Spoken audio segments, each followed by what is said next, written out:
bonsoir à tous. Je pensais que j'allais noter encore plus les fous. C'est vendredi soir, donc effectivement le week-end emporte sur la science. Donc je vais vous présenter ce soir, on va dire, un petit aperçu de nos connaissances à l'heure actuelle par rapport à l'astronomie, l'astrophysique, effectivement, par rapport à nos connaissances du monde, de l'univers, etc. Sans rentrer dans les formules, les gros détails, etc. non plus. Que ce soit bien clair, c'est pas l'objectif. Voilà. Donc au niveau intro, donc l'astronomie effectivement est la science la plus ancienne que l'on connaisse, effectivement avec la médecine. Cette science-là a beaucoup évolué au cours des siècles. Donc le boulot d'astronome n'est plus ce qu'il était auparavant non plus. C'est-à-dire que maintenant l'informatique est rentrée de plus en plus dans les mœurs. La technologie effectivement évolue aussi. Donc on construit des instruments optiques de plus en plus gros diamètre aussi. Donc c'est-à-dire plus gros diamètre, plus de lumière à collecter. Donc on peut voir de beaucoup plus loin. Donc plusieurs milliards d'années-lumière, donc effectivement pour les objets les plus loin. Et en termes de temps, parce qu'effectivement, on va dire que les élèves là le sauront, on va dire, au cours de leur scolarité, si ce n'est en troisième, on va dire au lycée derrière, effectivement, la lumière que l'on reçoit, effectivement, nous renseigne aussi sur le passé de l'univers. Donc plus on regarde les étoiles, plus on regarde loin, plus on regarde dans le passé. Donc on arrive à l'heure actuelle à peu près à remonter à en gros 300-400 000 ans après le Big Bang. Donc après, effectivement, par rapport à la théorie, c'est qu'une théorie purement calculatoire pour remonter jusqu'à l'instant zéro. Voilà. L'homme, effectivement, il n'a cessé, depuis, on en reviendra dessus tout à l'heure, effectivement, n'a cessé de réfléchir à son existence, à se placer effectivement dans le monde dans lequel il vit, etc. etc. Donc il se pose des questions existentielles. Et c'est vrai depuis les plus anciennes civilisations qu'on connaisse.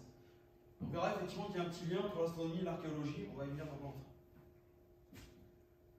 Donc ça je vais pas revenir, on vient de passer. Alors au niveau du plan, on va faire un petit peu d'antiquité, on va faire un petit peu d'archéologie, parce que maintenant effectivement il y a une nouvelle science qui émerge à l'heure actuelle qui s'appelle l'archéoastronomie. Donc on a mis l'astronomie avec l'archéologie. Les grandes révolutions astronomiques, donc on va dire les premiers, effectivement les Grecs. Les Grecs, pas de problème. Ensuite, la révolution effectivement de l'héliocentrisme par Copernic. On verra effectivement tous les débats qu'il y a pu y avoir au cours des différents siècles. Le système qui s'agrandit donc par rapport à notre système solaire à nous. Et après, effectivement, notre galaxie. Je vais m'arrêter juste à notre galaxie pour ce soir. Donc effectivement, la Voie lactée. Et voir effectivement par rapport à nos nouvelles technologies aussi actuelles, effectivement la découverte de nouveaux mondes sur d'autres étoiles, la plus proche étant à 4 années-lumière seulement, je dirais, mais pour nous c'est une énormité, c'est déjà une énormité. Alors, d'un point de vue antique, donc d'un point de vue antique, effectivement, les différentes civilisations, on va dire que nous, on va rester un peu jeunes quand même. On sait qu'à travers quelques dessins animés, on a des connaissances de différentes civilisations anciennes. Je vais faire référence à du Tintin, je vais pas faire du référence au mystérieux Cité d'Or, par exemple. Donc, on va chercher loin. Non, mais oui, tout le monde a vu effectivement Tintin, cette boule de cristal, effectivement, j'allais dire l'autre, je sais plus, le titre en tête, ça me revient. Ou les mystérieux Cité d'Or, effectivement, avec les Mayas, les Incas, etc. Donc, effectivement, un lien énorme, effectivement, avec le ciel. Et surtout, c'est à quelques astres. Donc, là, en priorité, au départ, c'était le Soleil et la Lune. Donc, l'archéologie vient au secours maintenant de l'astronomie depuis quelques années seulement. Donc, c'est vraiment très nouveau. Et de par les fouilles archéologiques des historiens, effectivement, sur différentes peuplades anciennes, on commence à avoir émergé des choses qui ont un rapport avec l'astronomie. Donc là, on a une tablette qui a été découverte en Allemagne, il n'y a pas très longtemps, et qui a été datée de moins 3600 ans avant Jésus-Christ, donc qui est une ébauche d'une carte du ciel. Donc ça remonte très loin. Ensuite, on a des sites que l'on connaît plus ou moins. Stonehenge. Alors, il y a eu plusieurs théories diverses et variées sur ce site-là, et on va dire plus ou moins farfelues aussi. Mais maintenant, on va dire qu'avec les progrès du numérique et de l'informatique, donc on a réussi à reconstruire l'édifice originel. Et on a pu, effectivement, avec différentes on va dire, corrélations avec les éphémérides de l'époque, montrer que les alignements des pierres, c'est vrai aussi pour les menhirs, par exemple en Bretagne, pareil, on s'est aperçu que les alignements étaient liés aux positions effectivement, du Soleil ou de la Lune dans le ciel à des dates précises de l'année. Donc généralement, pour les anciens, c'était surtout les équinoxes ou les solstices. D'autres peuplades, on va dire un peu plus anciennes, aussi l'Égypte, antique. Donc à eux, on leur doit pas mal de choses déjà. On leur doit le calendrier. Une partie du calendrier, c'est eux qui ont élaboré dans un premier temps, effectivement, l'année à 365 jours. Alors on sait que maintenant c'est un petit peu évolué, hein, avec les années bissextiles, mais ça a été les premiers à définir l'année à 365 jours, et c'est eux qui ont défini aussi la journée à 24 heures. La seule chose qu'ils n'ont pas encore, on va dire, définie, c'était le rythme des saisons. Alors pour eux, ils fonctionnaient par rapport au cru du Nil. Donc ils étaient focalisés sur leur environnement proche. Donc ils avaient 3 saisons au lieu de 4. Alors, la mythologie fait son entrée. Donc les peuplades anciennes, effectivement, enfin, tout le monde aussi a vu certains épisodes d'Astérix, etc., les introductions, où effectivement l'homme pensait que la Terre était comme une pizza, était complètement plate. Donc c'était la première image du cosmos que les anciens avaient. En gros, c'est un bol retourné, avec les cieux au-dessus qui étaient réservés, on va dire, aux divinités, les dieux, les humains sur la pizza, sur la galette, et en dessous, le royaume des morts, des enfers. Et ça a duré, on va dire, un certain nombre d'années d'ailleurs. Il a fallu que les idéologies changent un petit peu. Donc ça a été aussi pour ces différents peuplades, effectivement les Grecs par exemple, de définir par rapport aux étoiles qu'ils voyaient dans le ciel, et quelques-unes pour l'instant, et vous ne voyez pas trop encore, donc de définir les premières constellations. Et elles sont effectivement toutes les constellations, pour les premières d'entre eux, sont toutes liées à la mythologie grecque. Orion par exemple, on a un bon exemple. Alors les différentes opinions sur la création, enfin il y a différentes, je ne vais pas trop rentrer dans les détails non plus, mais il y a plusieurs effectivement théories plus ou moins dire farfelues les unes par rapport aux autres, qui ont été élaborées à ces différentes époques-là. Il n'y en a aucune qui a réellement émergé, c'est surtout sur des suppositions mais rien de concret. Jamais. Pour l'instant, on va dire qu'on ne sait pas trop encore calculer non plus. Ça va bientôt arriver avec les premiers philosophes grecs et l'arrivée effectivement de l'émergence des mathématiques que vous commencez à étudier cette année. Donc je sais que les quatrièmes sont lancés sur Pythagore, sur Thalès l'année prochaine, etc. Donc vous commencez à travailler sur les théories mathématiques émergentes effectivement de plusieurs siècles. Alors, voilà nos philosophes. Donc le premier qui se lance sur une idéologie autre que la précédente, c'est-à-dire la Terre plate, c'est Pythagore.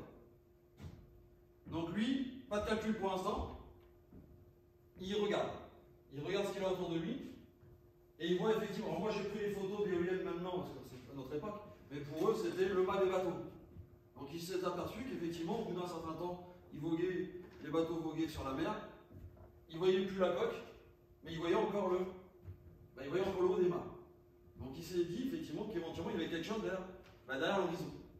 Donc de petit en petit, effectivement, il a défini effectivement une idée avec la Terre n'est pas plate, elle est sphérique, elle est ronde. Donc le deuxième qui va dire maintenant la preuve matérielle, il a fait les calculs. Alors je ne vais pas rentrer dans les détails non plus, j'irai que ça, c'est au programme du lycée d'ailleurs. C'est au lycée, vous allez étudier vraiment par le calcul la théorie effectivement d'Ératosthène. C'est au programme. Donc, il a fait quoi? Lui, il a fait des mesures avec le soleil. Donc, il a pris 2 villes sur le bord du Nil, Alexandrie pour la première, Sienne pour la deuxième, légèrement plus basse, plus au sud. Il s'est placé au solstice d'été. Donc, il s'est aperçu effectivement que la lumière arrivait au fond d'un puits. Et en même temps, à Alexandrie, il a pris effectivement l'obélisque qui était au centre de la ville. Et il a fait des mesures de projection de l'ombre au sol. Donc il s'est effectivement, avec ça, grâce à ça, il s'est aperçu effectivement réellement que la Terre était vraiment sphérique et il en a fait une élaboration du premier rayon du diamètre de la Terre. Et il n'était pas très loin, pour l'époque. Je ne vais pas donner les chiffres non plus, c'est pas l'objectif d'aujourd'hui. Donc le premier modèle, donc, pour les Grecs, Pythagore est un grand mathématicien. Donc il a élaboré une gamme musicale. La référence. Effectivement, que vous allez étudier aussi, c'est-à-dire au lycée, effectivement dans certains enseignements. Donc liés aux quintes, aux cartes, etc. Et ils se sont basés sur un système pour nous planétaires avec ce qu'on connaissait par rapport à l'harmonie effectivement des notes qui a été élaborée par Pythagore. Alors si vous voulez connaître un peu plus le détail effectivement de ces différentes gammes de Pythagore en termes musicaux, je mettrai en ligne un petit résumé effectivement de comment a été élaborée la gamme do, ré, mi, fa, sol, la, si, do, etc. Enfin, voilà, par rapport à Pythagore. Alors, le second est néanmoins philosophe le plus important effectivement par rapport à nous, en astronomie, c'est Aristote. Donc Aristote a énormément fondé tout ce qui est physique, les mouvements, l'astronomie, la chimie aussi. Et sa théorie a persisté, on va dire, un long moment. Donc, en gros, quasiment jusqu'à la Renaissance. Hein. Pour certaines idées, du moins. Donc déjà, il s'est basé sur le géocentrisme.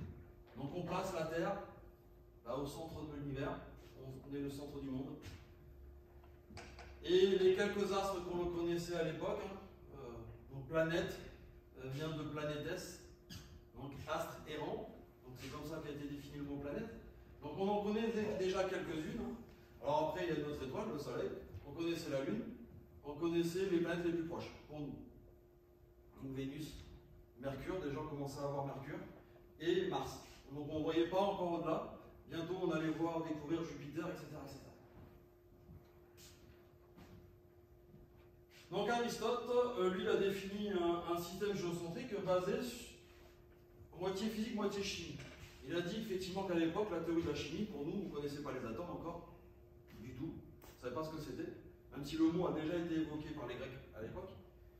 Mais pour nous, jusqu'au Moyen-Âge, l'époque effectivement des alchimistes, etc., la matière, c'était les 4 éléments, l'eau, la terre, le feu et l'air, et rien d'autre. Donc il a défini effectivement par rapport à son modèle à lui. Donc maintenant on a commencé à rajouter d'autres planètes sur notre système. Donc Jupiter, Saturne. Et les autres, on ne les connaît pas encore. L'évolution scientifique ne le permet pas, encore à l'époque. Et effectivement, la sphère des fixes, donc qui va rester très longtemps dans l'univers. Donc pour nous, c'est notre voûte céleste, effectivement. Mais effectivement, pour l'instant, on n'a pas encore remarqué effectivement que les étoiles bougeaient. On reviendra peut-être à l'heure. Donc il a placé effectivement tout ce qui était lié à la Terre, le feu, la Terre, c'était lié forcément à la Terre au centre, et tout ce qui était l'air, etc., c'était sur le dessus, c'est autour. Donc ce modèle ne va pas beaucoup évoluer par rapport à ce que va élaborer, Ptolémée, donc pas longtemps après. Alors sauf que là on est encore avant effectivement la naissance. On est toujours sur l'époque, on va dire, romaine. Ptolémée va arriver juste après. Il y a un problème au modèle d'Aristote, un modèle qui est connu depuis très longtemps. Donc par rapport au mouvement des planètes, c'est ce qu'on appelle le mouvement rétrograde. Alors, éventuellement, qu'on pourra évoquer effectivement avec certains élèves, en troisième du moins déjà. Donc, on s'est aperçu qu'au cours effectivement de leur mouvement dans le ciel, certaines planètes, c'est pas la seule, j'ai pris l'exemple de Mars, c'est pas la seule, effectivement, avait un mouvement rétrograde à certaines époques de l'année. Donc un semblant retour en arrière par rapport à son mouvement originel. Donc ce mouvement, il a essayé d'être mis en, on va dire, en équation, pas tout à fait, par Ptolémée. Donc de par toutes les observations qu'ont fait ses différents confrères, on va dire, auparavant, donc il en est lui un modèle géocentrique légèrement différent de celui d'Aristote. Donc pour lui, ce mouvement rétrograde, il est dû à la combinaison de deux mouvements. Donc un mouvement circulaire, parce qu'à l'époque on pensait effectivement que la perfection c'était le cercle, pour les Grecs, les mathématiciens, et il imbrique un cercle dans un cercle. Donc c'est comme certains manèges où je suis en mouvement de rotation, et je suis encore dans une secoupe, et je tourne en plus du mouvement circulaire. Donc il introduit ce qu'on appelle les épicycles, donc à l'intérieur du cercle. Donc il a toujours placé effectivement la Terre au centre, sans problème. Et après, pour traduire effectivement ces différents mouvements de rétrograde de ces différentes planètes, il a défini effectivement que les planètes tournaient dans un cercle à l'intérieur de ce cercle-là. Alors il y a juste une chose qu'il a choisi aussi, pour tenir compte des différentes données d'observation, c'est qu'il n'a pas légèrement placé la Terre au centre du cercle. Il a légèrement décalé, ce qui donnera naissance effectivement non plus à des orbites plus tard circulaires, mais des orbites elliptiques. Donc ce modèle-là est utilisé jusqu'à la Renaissance. Et qui devait rompre cette pensée, on va dire, ancienne, était passible de la peine de mort. À l'époque, c'était le bûcher, donc pour inquisition contre l'Église. Donc l'Église fonctionnait qu'avec les modèles d'Aristote et de Ptolémée. On en reparlera plus tard, parce qu'il y en a quelques-uns qui sont roulés les airs. Enfin, je le dis. Alors la Révolution. La Révolution, on a dans un chanoine polonais du nom de Copernic, qui lui voit les choses totalement différemment. Alors le problème, c'est qu'il y avait tellement effectivement de débats par rapport aux différents modèles de l'univers, qu'il attendit sa mort pour publier son ouvrage. Comme ça, il était sûr de ne pas risquer l'Inquisition et l'Église. Donc il a attendu vraiment effectivement sa mort pour faire publier son ouvrage majeur, effectivement dans lequel il parle effectivement de son modèle héliocentrique. Donc les 6 planètes connues, on a dit, Mercure, Vénus, Mars, sur la Terre, Jupiter, Saturne. Donc effectivement, il va maintenant venir les placer autour du Soleil. C'est bête, j'aurais dû penser à amener un petit peu de matériel pour vous montrer d'autres rubriques. Je sais pas pensé. Au moins un globe. Donc, ce nouveau modèle permet entre autres effectivement de montrer vraiment presque à la perfection le mouvement rétrograde de Mars, du moins déjà. Donc son modèle, le voici. Donc effectivement, il place effectivement Mercure, Vénus, voilà, la Terre. Il met bien aussi la Lune autour de nous, parce qu'on connaît effectivement déjà les différentes phases de la Lune, donc par rapport, on va dire, à la relativité du mouvement. Donc il définit effectivement déjà la Lune comme étant notre satellite naturel, donc autour de nous.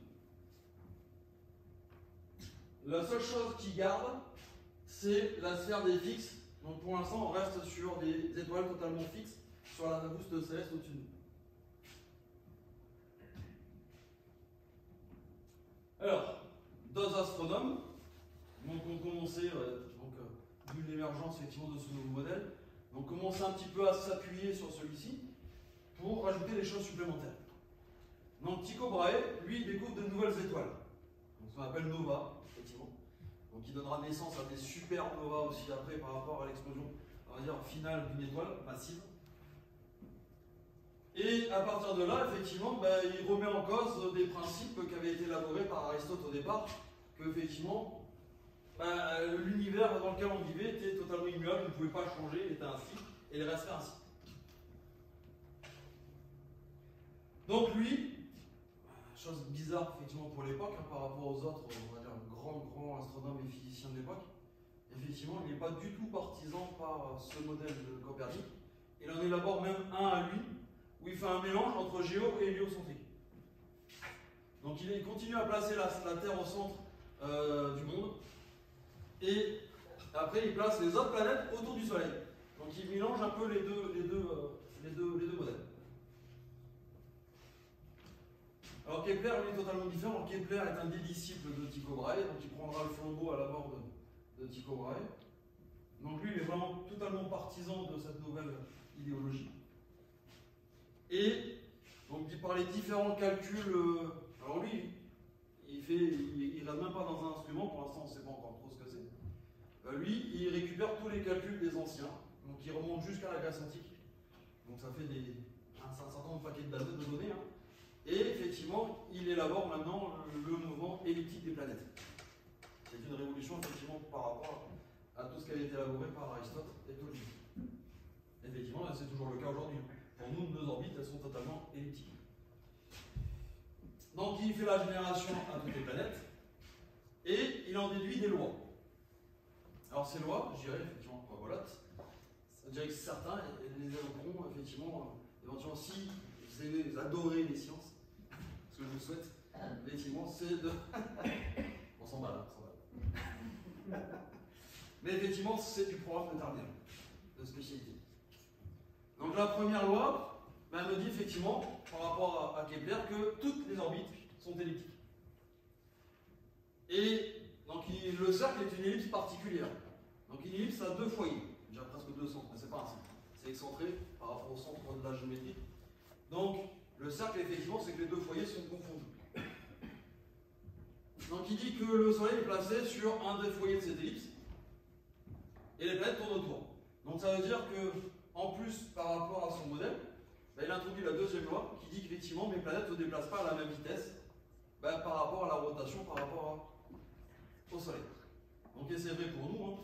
Effectivement, notre planète, il y a un moment de l'année où elle passe au plus proche du Soleil, et c'est ce que je dis, ça ne correspond pas du tout avec la saison estivale, parce qu'on est au plus proche du Soleil. Et c'est plutôt le contraire, parce qu'on place au plus proche du Soleil le 4 janvier de chaque année, à peu près, et on est en plein hiver. Alors qu'on va s'éloigner le plus du Soleil, sur la période estivale, effectivement, aux alentours de début juillet, 4 juillet.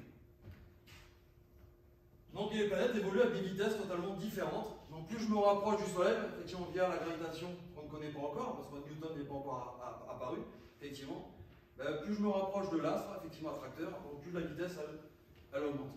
Et au contraire, effectivement, plus je m'en éloigne, plus elle diminue. Donc ce qui fait effectivement que pour nous, par rapport à l'inclinaison de la Terre, on a des saisons avec on va dire, des durées totalement différentes les unes des autres. On a de la chance, c'est que pour nous, la période estivale est la plus longue, et la période hivernale étant la plus courte. Alors, vient, on va dire, presque un des plus grands dans l'affaire, donc Galilée. Galilée, il a une idée que personne n'avait encore eue avant lui. Donc, un Danois avait commencé à fabriquer des lunettes, alors à l'origine qui était destinées plus à l'observation, on va dire, marine. Et lui décide de faire une chose que personne n'a fait, de la tourner vers le haut. Donc, première chose, il a découvert, alors il a étudié en détail la Lune, parce qu'on pouvait déjà regarder la Lune en détail, donc il a fait les premières cartographies de la Lune. Il a étudié énormément Jupiter, quasiment sur plus de 2 ans. Donc, et surtout, il a découvert ce qu'on appelle les satellites galiléens, les 4 satellites de Jupiter. Donc, effectivement, quasiment jour sur jour, pour effectivement voir qu'il bougeait, il changeait de place par rapport à la planète. Donc, il s'est dit qu'effectivement, si j'ai des satellites autour de Jupiter, qui se déplacent en fait, il s'est dit pourquoi, effectivement, nous, on ne ferait pas la même chose par rapport au Soleil. Effectivement, dans l'idée, effectivement, donc lui, il est parti sur qui était totalement partisan de cet héliocentrisme. Alors, il s'en est voulu après, bien sûr, hein. Il a dû abjurer tous ses propos devant l'Inquisition. Alors lui, il a de la chance, il n'a pas été brûlé, il a été assigné résidence jusqu'à la fin de ses jours. Donc, Galilée, entre autres d'être astronome, est effectivement un pur physicien aussi dans l'âme. Donc on lui donne énormément de théories physiques à ce bonhomme. Effectivement, que l'on étudie encore actuellement.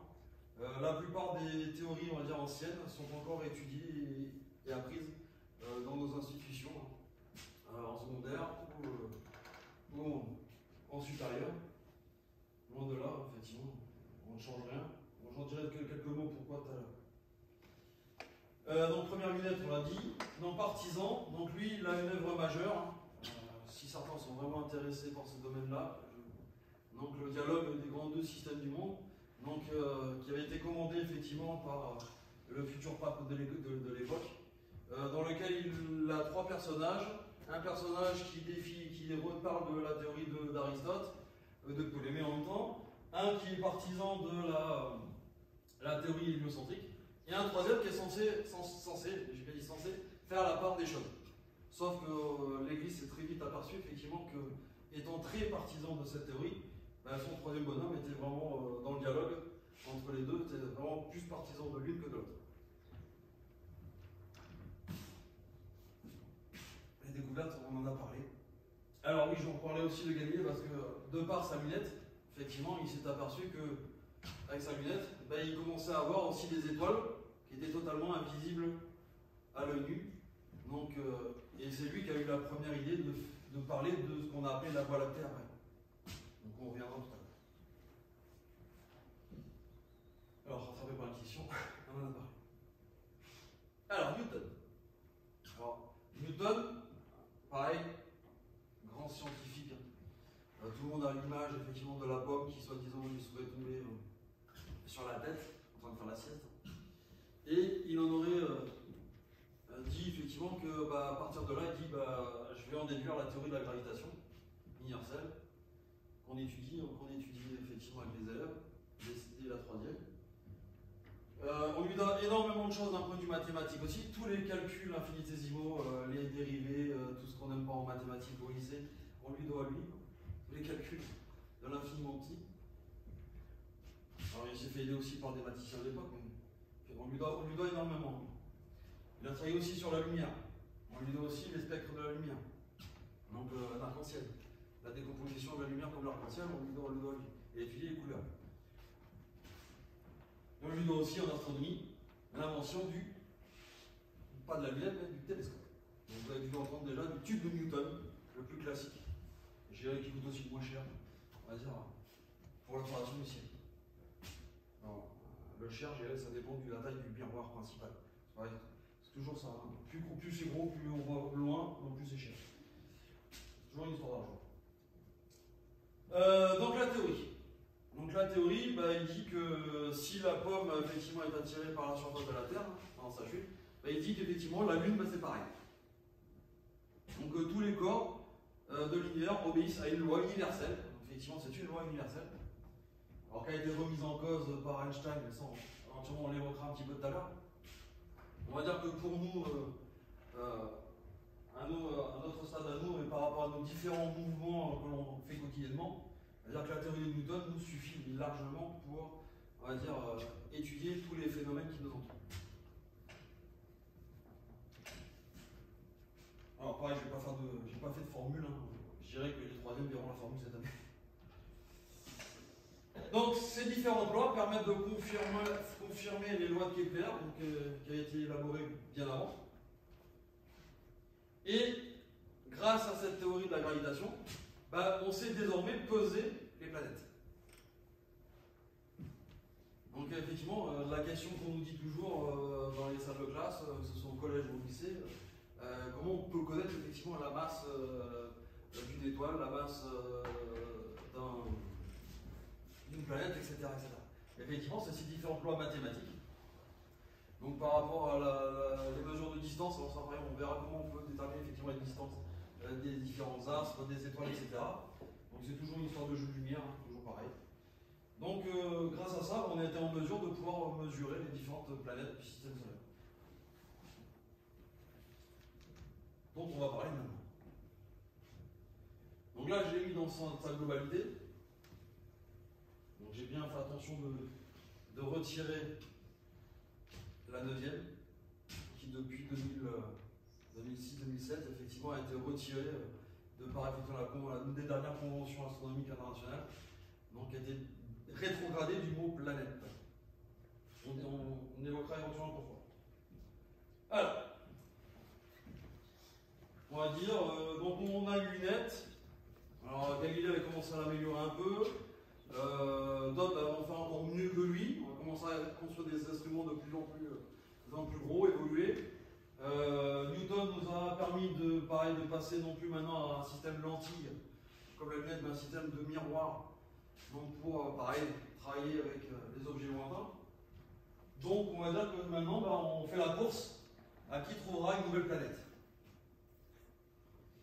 Donc il a fallu quand même attendre le 17e pour qu'on effectivement on commence, et 18e, on commence à effectivement avoir une émergence effectivement de plusieurs planètes nouvelles. Alors entre-temps, ils vont découvrir autre chose. Parce qu'il y a tellement de choses qui se baladent autour de nous que au début on pense que c'est effectivement une planète, mais ça peut être autre chose. La 7e planète arrive. Donc on est en 1781. Donc c'est un Anglais, Herschel, qui a découvert effectivement notre 7e planète. Donc on a appelé, donc toujours la mythologie, hein, on fait toujours référence aux anciens, la mythologie, on l'a appelé Neptune.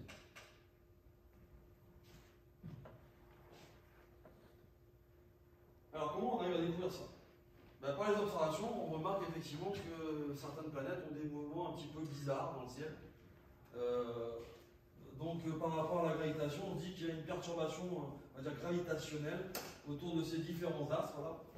Et à partir de là, il commence effectivement dans l'esprit à dire finalement il va y avoir quelque chose, quelque part là, qui brouille effectivement le mouvement de la planète qui le précède. Donc c'est à peu près comme ça qu'on a commencé à découvrir effectivement au fur et à mesure effectivement ces différentes planètes. Dont celle-ci. Entre temps, pareil, pas longtemps après, donc on commence à avoir des objets pareil qui se déplacent. On ne sait pas trop ce que c'est, parce qu'on ne les voit pas forcément correctement, on va dire, avec les instruments de l'époque. Et en 1801, donc, on commence à apparaître un premier astéroïde. Alors comment ils sont aperçus de ce truc-là? Par la forme, déjà. Donc c'est un patatoïde totalement irrégulier qui se déplace, avec des vitesses relativement, on va dire, plus importantes que la vitesse d'une planète, par rapport au ciel. Et surtout, ils se sont aperçus aussi qu'elle était à des distances beaucoup plus proches que nos différentes planètes, on va dire, lointaines qu'on observe. Et effectivement, jusqu'en 1900, on commence à en connaître d'autres, au fur et à mesure, à peu près tous distants par rapport au Soleil. Et c'est là qu'est née ce qu'on a appelé maintenant la ceinture d'astéroïdes, donc on en connaît énormément maintenant, qui peut éventuellement nous poser problème, parce que dès lors qu'une comète se rapproche effectivement du Soleil, peut rentrer en collision avec cette ceinture-là et faire sortir effectivement certains astéroïdes de leur orbite. C'est pour ça que de temps en temps on a des astéroïdes, on va dire, croiseurs qui passent à proximité de nous, avec plus ou moins de danger. Le plus proche qui est passé autour de nous en astéroïde, il est passé entre la distance Terre-Lune. Donc ça commence déjà à faire peur. Sachant que maintenant on sait que par le passé, effectivement, il y a déjà eu des gros astéroïdes qui sont tombés effectivement sur la Terre, avec quelques théories effectivement qu'on connaisse par rapport à la disparition des dinosaures, etc. etc. Le plus gros cratère effectivement d'astéroïdes se situe dans le golfe du Mexique. Donc on suppose que c'est cet astéroïde-là effectivement qui serait le responsable de l'extinction des dinosaures, laissant place à l'émergence des mammifères. Alors, on continue. On va dire que d'un point de vue technologique, ça avance, ça progresse. Donc pareil, là c'est un Français. Donc de par plusieurs observations, ça a pris quand même un certain temps. On dit 1846, hop, on écrit, on a découvert la 8e planète, mais il s'est passé un certain nombre de paquets d'années auparavant, hein, quand même, c'est pas immédiat non plus. Hein. Donc il faut imaginer que ça a travaillé pendant des années, presque des décennies derrière. Donc, une 8e planète, donc un Français, Le Verrier, donc un des premiers aussi à être responsable de l'Observatoire de Paris. Donc découvre cette 8e planète, mais pour l'instant on a des doutes effectivement sur son nom, etc., etc. Donc au fil en aiguille, les autres ils disent on va faire comme on a fait avant, on va continuer sur la mythologie, on va l'appeler Uranus. Alors, maintenant au-delà. Alors au-delà, on va dire que dans les années 1900, pareil, on a commencé à découvrir une 9e planète. Et maintenant, on sait qu'il y a encore d'autres races. Hein. Il y en a bien d'autres, on en a découvert encore plein d'autres, d'ailleurs. Situé bien au-delà, effectivement, de ce qu'on appelle le nuage de Oort derrière, qui est une seconde ceinture d'astéroïdes. Et une deuxième. Donc Pluton, on l'appelait Pluton. Pourtant sphérique, comme les autres planètes, mais on s'est aperçu qu'elle avait une orbite totalement disproportionnée par rapport aux précédentes. Donc, toutes les planètes sont dans le même plan, ce qu'on appelle le plan de l'écliptique. Donc le Soleil d'un côté et toutes les planètes sont sur le même plan. Je peux étendre un drap par terre et je mets effectivement toutes les planètes sur ce drap. Et Pluton, totalement incliné par rapport aux autres, c'est bizarre. Et en plus, elle traverse les orbites de certaines planètes présentes. De ce fait, effectivement, dans le début des années 2000, avant 2010, dans les différents congrès d'astronomie internationaux, ils ont décidé effectivement de la rétrograder en ce qu'on appelait une planète naine. Donc, comme bien d'autres, on va dire d'autres planètes qu'on a découvertes après. Et on continue encore à en découvrir dans notre système solaire, il y a encore effectivement d'autres planètes qui émergent de plus en plus. Alors, c'est des petits corps, des tailles différentes variées, mais ils sont là. Vu que maintenant on a de la technologie pour, effectivement, on va dire que le catalogue s'étoffe. Donc on a découvert ce fameux nuage de Oort qui est quasiment aux confins de notre système solaire. Donc où je dirais les premières sondes qui ont été lancées par exemple par les Américains viennent à peine effectivement de quitter ce fameux nuage et sont sortis de notre système solaire. Alors pour aller où, ça on ne sait pas. Donc on sait qu'en même temps on a profité pour envoyer des messages extraterrestres pour éventuellement les différentes peuplades qu'on pourrait découvrir sur le trajet.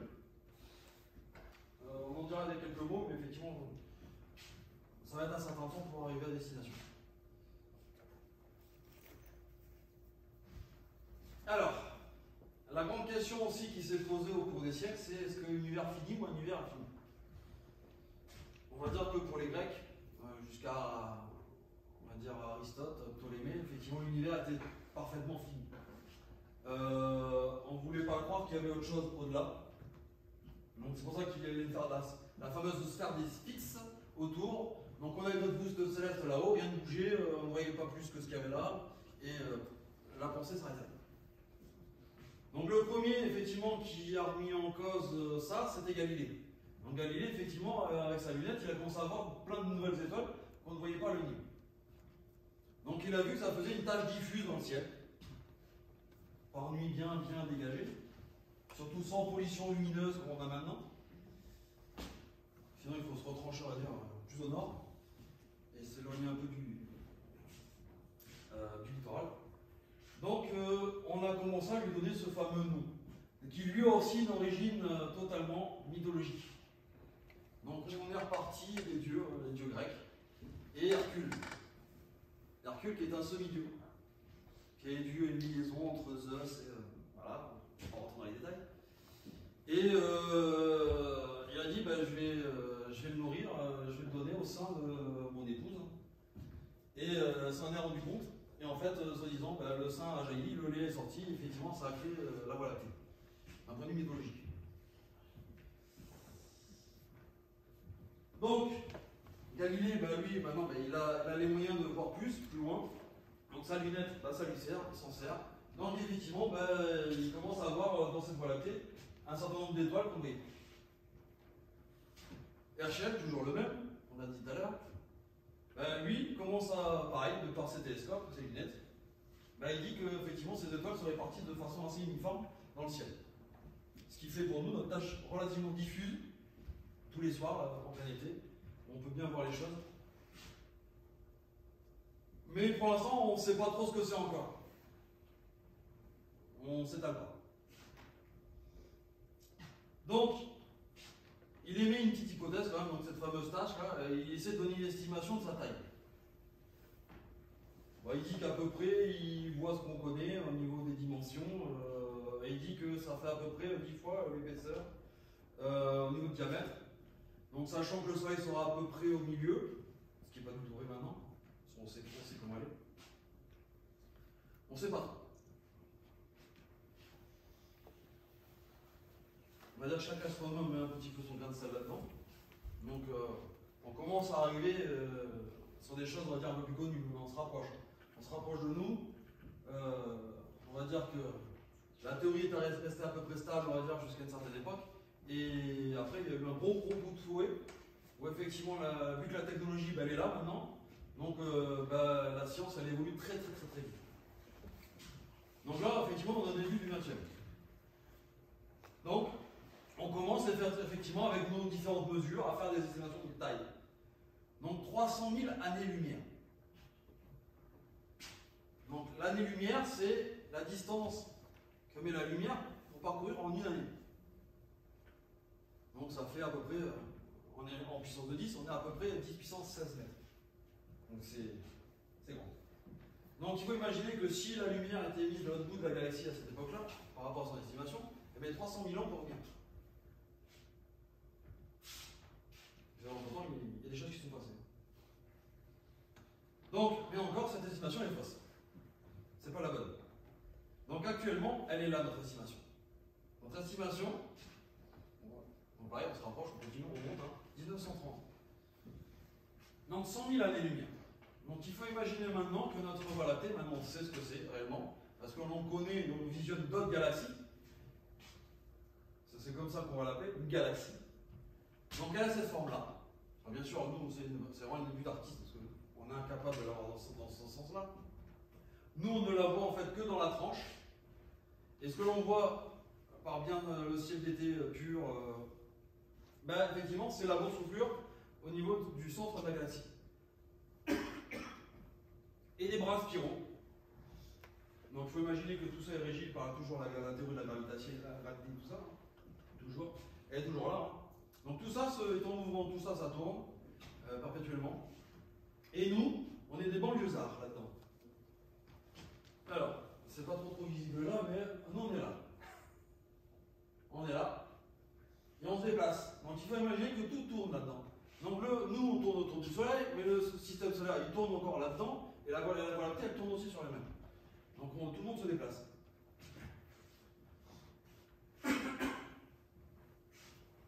Donc nous, quand on regarde le soir par nuit bien calme, sans lune, sinon ça brouille un peu l'image, donc effectivement, en fait, on voit ça. En fait.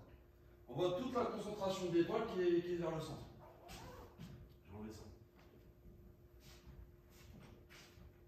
Alors maintenant, au-delà. Au-delà, effectivement, on commence à voir les différentes galaxies. La plus proche de nous est à 2 millions d'années-lumière. On s'est aperçu effectivement par différentes mesures optiques qu'elle est en train de se rapprocher de nous. Donc c'est-à-dire qu'au bout d'un moment, il y aura collision. On ne sera pas là pour le voir. Il y aura forcément collision à un moment donné. Et dans les années 90, 95 pour être exact, proche d'ici d'ailleurs, parce qu'on le doit à l'Observatoire de la Provence, à côté de Manosque.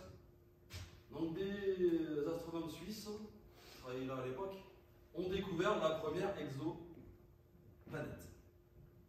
Donc quelque chose qui était littéralement impensable pour les anciens, pour les Grecs en particulier. Donc on arrive effectivement sur la pluralité des mondes. Alors le premier, et qui s'en est brûlé les ailes, c'est Giordano Bruno, donc un petit peu avant Galilée, effectivement, a commencé à mettre l'idée effectivement que les univers étaient infinis, il n'y en avait pas qu'un seul, il y avait plusieurs mondes quasi identiques, etc. D'autres soleils, d'autres systèmes, etc., Donc que notre position était totalement quelconque dans l'univers, parce qu'on sait maintenant, que c'était homogène dans toutes les directions, isotrope, infini, etc., enfin la totale. Donc la totale qui lui a valu effectivement que là l'Église l'a rattrapé, tout de suite. Lui il a moins de chance que Galilée. Donc en 1600, il s'est retrouvé en plein milieu de Rome, sur le bûcher.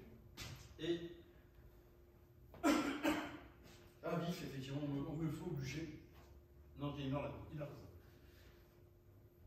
Excusez-moi, je parle.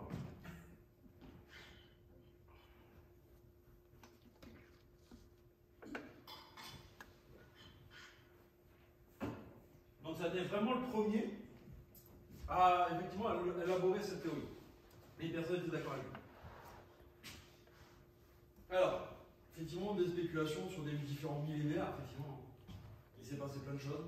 Donc 1995, observatoire de la Haute-Provence. Donc on commence effectivement à observer une première exoplanète. Alors la technique est toujours la même et toujours la même à l'heure actuelle. Donc on utilise la lumière, effectivement, qu'on reçoit, donc avec des spectroscopes. Donc on étudie effectivement le spectre des lumières qu'on reçoit. Et par rapport au décalage de différentes, ce qu'on appelle longueurs d'onde, différentes couleurs, différentes raies, effectivement, on définit effectivement des objets qui se déplacent les uns par rapport aux autres. Donc là, c'était par rapport à des étoiles. Donc on allait trouver des étoiles ailleurs que dans notre galaxie, ou dans notre galaxie aussi, où effectivement, il y a des planètes qui tournent autour de ces différentes étoiles. Donc à l'heure actuelle, on est en mesure effectivement de repérer, d'identifier 3200 exoplanètes. Alors la grande question effectivement qui se pose, c'est est-ce que maintenant sont-elles habitées ou pas? Ou habitables? Donc on va en parler aussi après. Parce que maintenant on a à peu près trouvé la zone d'habitabilité d'une planète par rapport à son étoile principale, en fonction de la distance, du type d'étoile aussi. Parce que le Soleil c'est bien, mais toutes les étoiles ne sont pas le Soleil. Il y en a des plus petites, il y en a des plus grosses, etc. Des volumes plus gros, des masses plus grosses. Donc il y a un peu de tout. Donc la vie existe-t-elle ailleurs? C'est une grande question, effectivement, et pas existentielle. La zone d'habitabilité, voilà, on en a parlé, hein. Mais alors pour nous, effectivement, ça correspond aux mesures actuelles, c'est les planètes situées entre la Terre et Mars. Donc notre zone, elle est là. Donc par rapport à la distance sur l'étoile, la luminosité qu'on en reçoit, les rayonnements, etc. Enfin, la proximité à l'étoile par rapport à l'eau, à l'état liquide. Effectivement, parce qu'il nous faut quand même l'état liquide. On sait très bien que la vie est sortie de l'eau. Enfin, les premières bactéries se sont formées dans l'eau, après, enfin, etc., par différentes mutations, à générer d'ailleurs des organismes un peu plus gros, etc., dans l'évolution. Donc on descend tous de bactéries. Extraterrestres. Donc, il y en a une qui, à l'heure actuelle, attire énormément notre attention, parce que c'est la plus proche. Elle est dans notre galaxie, hein, dans notre Voie lactée.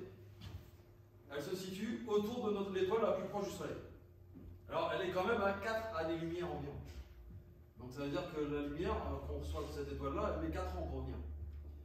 Donc, si on devait envoyer un message dans les différentes longueurs d'onde que l'on connaisse, qu'on manipule, les ondes radio, etc., à l'heure actuelle, donc, vu que ça voyage à la vitesse de la lumière, hein, c'est quand même 300 000 km par seconde. Alors, certes, ça paraît énorme, mais par rapport à l'échelle de l'univers, c'est très petit. Donc, ça veut dire qu'en gros, il faut 4 ans pour envoyer le message là-bas. Hypothétiquement, s'il y a quelqu'un qui reçoit ce message, il faut qu'il décode, etc., qu'il retransmette une réponse, et il faudrait aussi qu'elle mette 4 ans pour venir. Donc, il va se passer 8 ans. Donc, c'est pas pour tout de suite. Donc cette étoile, effectivement, elle nous intéresse énormément parce qu'elle est dans la zone d'habitabilité par rapport à l'étoile. Et on sait que depuis pas très longtemps, effectivement, il y a la connaissance de l'eau liquide sur cette planète-là. Donc, on peut imaginer effectivement qu'il peut y avoir une vie extraterrestre.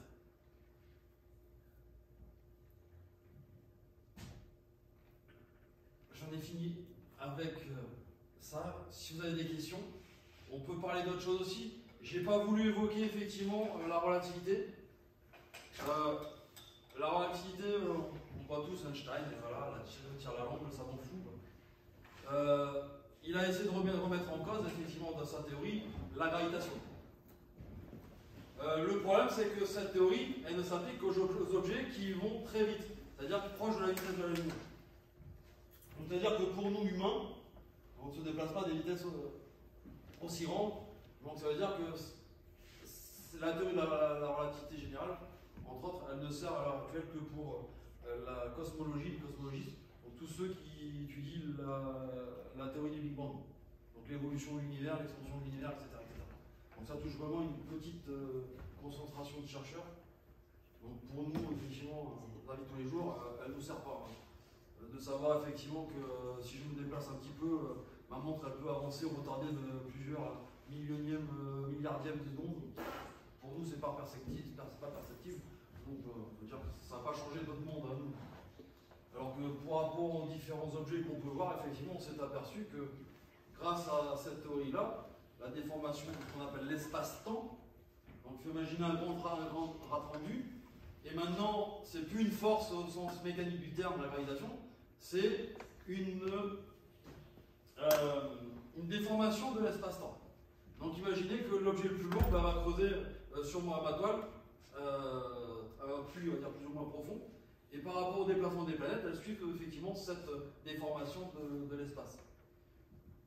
Et pour les objets les plus massifs, ça fait carrément un trou, c'est ce qu'on appelle maintenant le trou noir. Donc ce qu'on commence à peine à visualiser à l'heure actuelle, mais qui a été prédit depuis le début du XXe siècle, effectivement, par les différentes équations d'Einstein. Voilà. Donc grâce à cette théorie, on s'est aperçu aussi que la position effectivement des astres était des fois... j'ai fait les illusions d'optique par exemple tout à l'heure avec les primaires qui étaient venus. Effectivement, on s'est aperçu aussi que l'on pouvait avoir des illusions d'optique par rapport à ce qu'on voit dans l'univers. Donc par rapport à... Donc ça a été mis en évidence lors d'une éclipse du Soleil. Effectivement, un Britannique s'est aperçu effectivement qu'on voyait une étoile qui théoriquement on ne voyait pas, qui était cachée par le Soleil. Donc de par la déviation des rayons lumineux par rapport à la courbure de l'espace-temps. Donc voilà, ça touche vraiment un domaine particulier, c'est pour ça que je n'ai pas voulu m'aventurer là-dedans non plus. Parce que la relativité, c'est un gros morceau aussi. Donc c'est pas donné à tout le monde de travailler sur cette théorie-là. Voilà. Si vous avez d'autres questions, voilà, je suis preneur. Oui. Bonsoir. Merci pour cette présentation, c'était super, j'ai appris des choses, c'était cool. Par contre, j'ai une question sur comment est-ce qu'on a découvert la présence d'eau sur Proxima Centauri? Alors, c'est toujours la lumière. Donc les études de la spectroscopie. Donc on s'est aperçu que en regardant la lumière que l'on reçoit effectivement des planètes, des étoiles, etc. Donc il y a des raies spectrales de différentes couleurs qui apparaissent et qui sont spécifiques à des éléments chimiques. Donc il y a des raies spécifiques à l'hydrogène, à l'oxygène, etc. Donc c'est comme ça que de fil en aiguille, on a déduit effectivement qu'il y avait ces éléments chimiques qui existaient là-bas, donc éventuellement qu'il y avait de l'eau. Voilà. Donc c'est comme ça qu'on a su aussi comment évoluer les étoiles. Elles avaient une naissance, elles avaient une mort, une évolution. Donc on s'est aperçu effectivement de la composition chimique d'une étoile. Et c'est comme ça effectivement qu'on a compris effectivement que tous les éléments dont on était issu provenaient d'explosions de supernovas. Donc de par effectivement l'étude de ces spectres de lumière. J'en ai quelques-uns qui sont affichés dans ma salle là-haut. Donc effectivement, je dirais que les élèves qui sont avec moi peuvent en jeter un coup d'œil. Effectivement, on s'est aperçu que chaque raie était spécifique à une signature, on va dire, identitaire à un élément chimique particulier. Donc, alors après, pourquoi ce spectre-là il faut rentrer dans la mécanique quantique, etc. C'est un autre domaine aussi.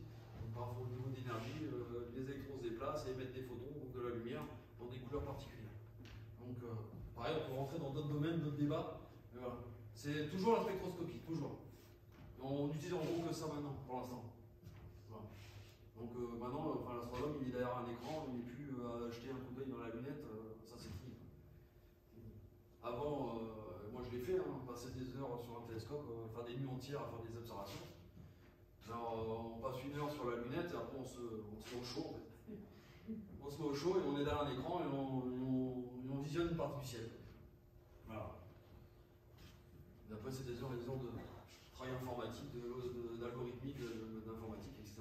Il faut essayer de trouver là-dedans quelque chose qui puisse sortir du lot par rapport à ce qu'on connaît déjà. Voilà. Donc maintenant il faut les astronomes n'hésitent pas aussi à bouger. Parce que chaque organisation a implanté différents télescopes. Donc maintenant il y a un consortium international. Donc c'est-à-dire que chacun maintenant a envie d'aller voir quelque chose, il dit je vais aller sur tel télescope, etc., etc. Il y a même nous, on peut avoir accès à un télescope en ligne sur internet. Ça existe. Alors par contre, il faut réserver longtemps à l'avance. Mais c'est possible. Avec une classe, on peut programmer, dire sur une semaine, on dit on va se servir de tel télescope. Et effectivement, on peut faire des observations et récupérer des données. Ça peut arriver.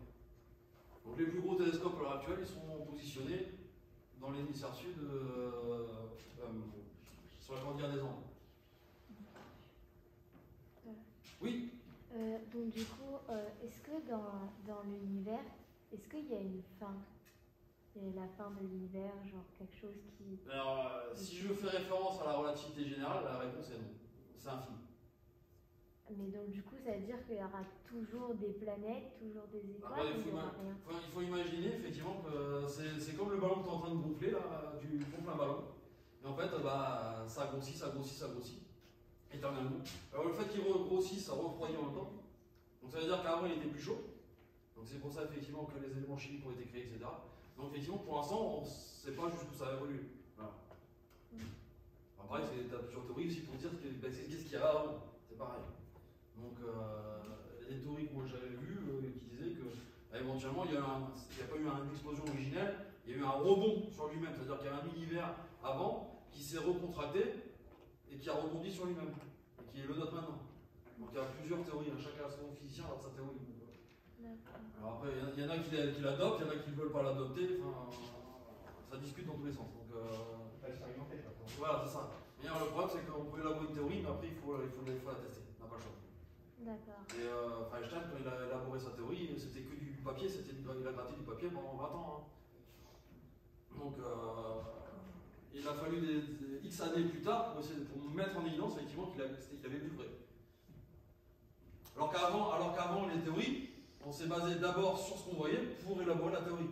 Et lui, il a fait le fait inverse. Voilà. Donc il a d'abord élaboré sa théorie et après il a... il s'est posé des questions. C'est un Asperger, il s'est posé des questions. Il s'est posé des questions existentielles.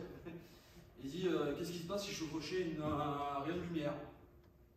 Ouais, tu te dis, mais comment il peut sortir un truc pareil? Il s'est posé réellement cette question. Qu'est-ce qui pouvait se passer si j'allais à la vitesse que le rayon à côté de moi? Donc, ah oui, il faut aller chercher loin, là-dedans. Il a dit que, au niveau de nos horloges, il a dit que le temps, le temps n'était pas universel. C'est-à-dire que, en fonction de la vitesse à laquelle se propage un objet, il a un temps propre, ce qu'on appelle un temps propre. Donc, j'ai pas forcément, réellement, si je regarde la montre, je peux avoir un petit décalage avec toi. Parce que la lumière elle se propage à une certaine vitesse, et vu qu'on a une certaine distance, alors ça ne va pas jouer grand-chose, hein, parce que vu qu'on est très proche. Mais effectivement, sur des distances plus éloignées, effectivement, ça peut jouer quelque chose. Donc c'est pour ça qu'il y a des expériences dans la station spatiale internationale, là-haut, où il y a des horloges, effectivement, là-haut, qui ne sont pas du tout synchrones avec la nôtre en bas. Ils sont aperçus, effectivement, qu'il y avait un léger retard avec la station spatiale là-haut. Alors c'est voilà, ça ne joue pas en heures, ça ne joue pas en secondes, hein. On est en millionième de seconde. Mais il y a un décalage quand même. Voilà. Il existe. Mais pour nous, pour l'instant, la vision, pour nous, c'est l'univers infini. Il est en train de s'étendre. Il s'étend, mais en même temps, tu as des choses qui bougent là-dedans. Donc il y a des choses qui se rapprochent de nous, qui s'éloignent de nous. Alors pareil, c'est de nouveau la spectroscopie qui lui permet de le montrer. Les décalages de certaines raies qui permettent de dire, lui il va plus loin, il s'éloigne de nous à une certaine vitesse aussi. On peut calculer la vitesse de déplacement, où il se rapproche. Donc c'est pour ça qu'en fait, pour nous, la théorie pour l'instant, c'est l'expansion de l'univers. On voit pas autre chose. Voilà. Alors peut-être que dans pas longtemps, il y a un visionnaire qui va dire ah non, c'est pas comme ça et ça va changer. Ça va forcément changer, il y a forcément quelque chose qui va changer. C'est ce que j'allais vous dire, vous n'avez pas parlé des nouveaux défis là. C'est ça. Il y a une chose qu'Einstein n'a pas réussi à faire, c'est qu'il voulait réunir plusieurs théories en une seule. Donc il a travaillé sur la relativité, mais il a commencé à travailler sur la mécanique quantique aussi au départ. Au tout départ. Après, il a dit non, c'est pas ça, je suis pas d'accord avec eux, il a dit non. Mais il voulait réunir plusieurs théories. Et en faire qu'une seule, universelle. Il n'est jamais arrivé. Mais il y en a qui travaillent là-dessus. Il y en a effectivement qui travaillent. Des théoriciens purs et durs, ils brassent du papier en longueur de journée et ils essaient de trouver quelque chose. Voilà. Je pensais plutôt à la matière noire et l'énergie noire en fait. Aussi. Mais on sait qu'apparemment elle existe, mais on ne sait pas ce que c'est. Réellement, encore. Non, on ne sait pas. Mais on voit qu'elle est là. On sait qu'elle est là. Donc en gros, pour nous on dit que l'univers c'est un vide, c'est du vide, mais en fait pour nous maintenant non. C'est pas du vide. Effectivement, c'est la matière noire, l'énergie noire. Voilà. Donc c'est des nouveaux concepts qui apparaissent depuis quelques années. On ne sait pas trop ce que c'est encore, mais on cherche. Je ne sais pas si on trouvera un jour, on cherche. C'est le but du chercheur, manière. On cherche, mais voilà. Mais on voit que c'est là, justement. On sait que c'est là. Puisque sinon les galaxies s'éclateraient, C'est ça. sinon l'expansion de l'univers serait moins rapide. C'est ça. Donc, Ouais. Oui. Avec l'extension de l'univers, si on va après, il n'y a pas encore d'univers, qu'est-ce qu'il y a de vide absolu? On ne sait pas. Le problème infini, d'un point de vue philosophique, l'infini, c'est voilà, c'est comme en mathématiques, voilà, ça ne s'arrête jamais. Donc c'est voilà. Donc c'est vraiment une question philosophique. Là, l'infini, c'est quoi l'infini? On pourrait passer des heures à disserter dessus. On ne sait pas où ici être fin. Voilà. En gros, c'est ça. Voilà. Oui. L'exoplanète. Donc c'est une planète en dehors de notre système solaire. Voilà. C'est ce que je n'ai pas dit.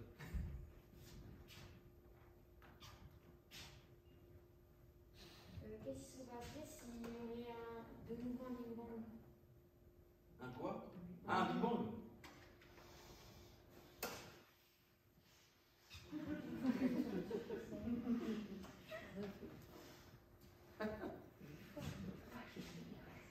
Tu cherches à me coincer, c'est ça? Fais gaffe ce soir.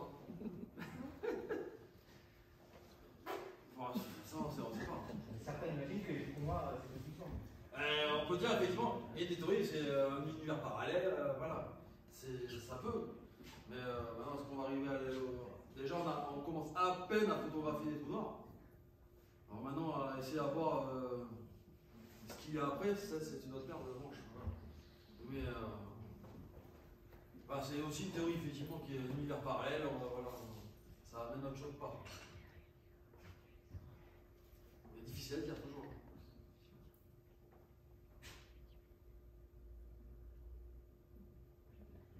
Vous avez parlé tout à l'heure d'arriver à savoir la masse Oui. des étoiles, des planètes, les premiers qui avaient fait ça. Donc c'est Newton en utilisant les lois de Kepler. Non, il n'y avait pas. Mais en fait,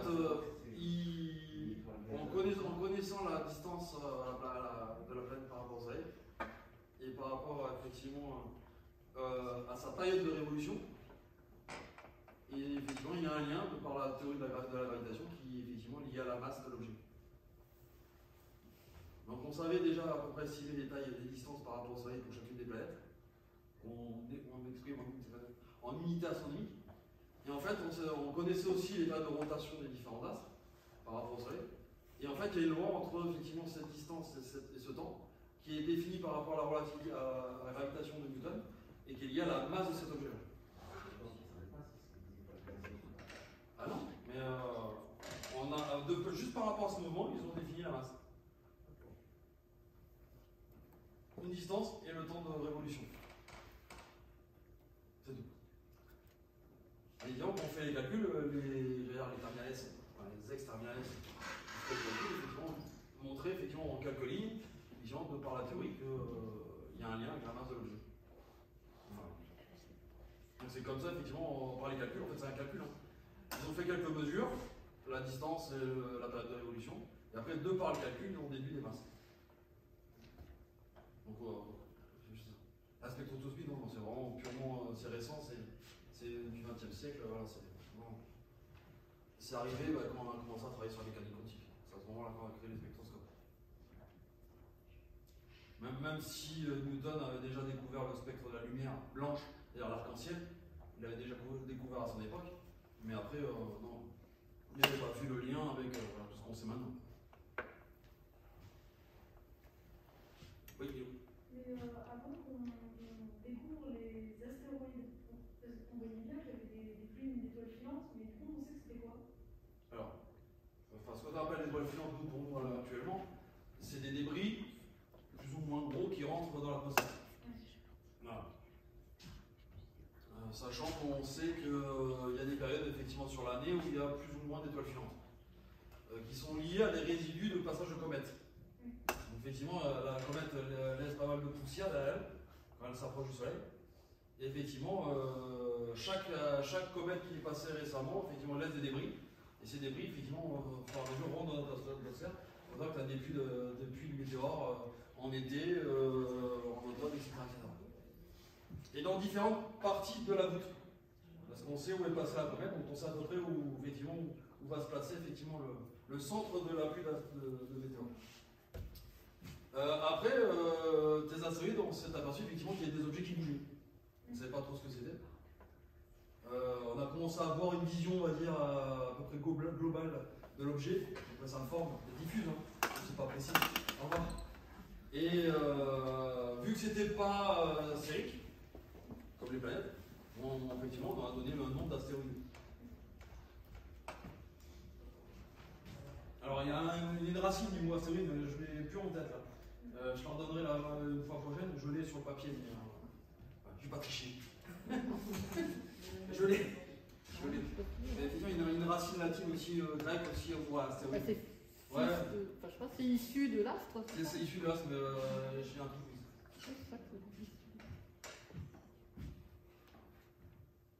Maintenant, on sait qu'il y en a beaucoup.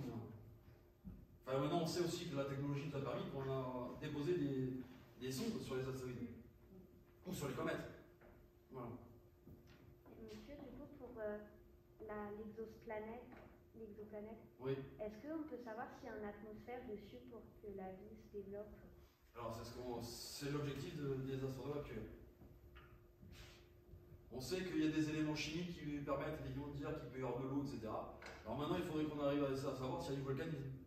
Parce que c'est avec le volcanisme qu'on a pu créer l'atmosphère au départ. Donc, c'est un défi. Il faut savoir. Donc, si on arrive à montrer qu'effectivement qu'il peut y avoir une atmosphère, et on peut, effectivement, s'il y a de l'eau liquide, on peut estimer effectivement qu'il y a de grandes chances que, voilà, qu'il se passe quelque chose un peu comparable à chez nous. À penser après qu'on est seul dans l'univers, c'est un peu quand même. Voilà. Il y a forcément quelque chose quelque part. Est-ce qu'on le saura un jour? On a bien essayé d'envoyer des messages extraterrestres dans l'univers en utilisant l'ex-grand radiotélescope Arecibo au Porto Rico, là, qui était un énorme radiotélescope qui était dans une cuvette entre des montagnes. Là. Il s'est effondré, il n'existe plus. Il est détruit. Avec ce radiotélescope, on a envoyé effectivement un message en l'univers. Bon, maintenant, est-ce que quelqu'un l'a capté? On ne sait pas. Voilà. On a envoyé différents messages sur toutes les sondes interplanétaires qu'on a envoyées, des Américains qui voyagent encore, on sait qu'elles voyagent encore. Il y a des plaques qui ont été posées sur les engins, où effectivement il y a des codes, il y a un homme, une femme, machin, juste pour des petits pictogrammes qui disent effectivement on vient de tel endroit, ils ont dessiné le système solaire pour dire on est de cette planète-là, etc. Donc on a envoyé des plaques si au cas où quelqu'un intercepte la sonde. Voilà. Après, il y a un organisme qui existe, le SETI, si vous avez déjà entendu des films de science-fiction, il fait dans design, pour ne pas le citer. Il y a des organismes aux États-Unis, mais un peu partout dans le monde, avec des radiotélescopes, ils ne font que ça, c'est capter des signaux qui viendraient de vie extraterrestre. Donc ils sont branchés 24 sur 24 sur là-haut. Oui. Non. Non. Malheureusement, non. Et après, toutes les théories des ovnis, machin, pareil, on arrive à trouver ils ont toujours réussi à trouver des choses, voilà, liées à des différents phénomènes astronomiques, météorologiques, qui permettaient de dire effectivement qu'il y a des ovnis, pas d'ovnis. Voilà.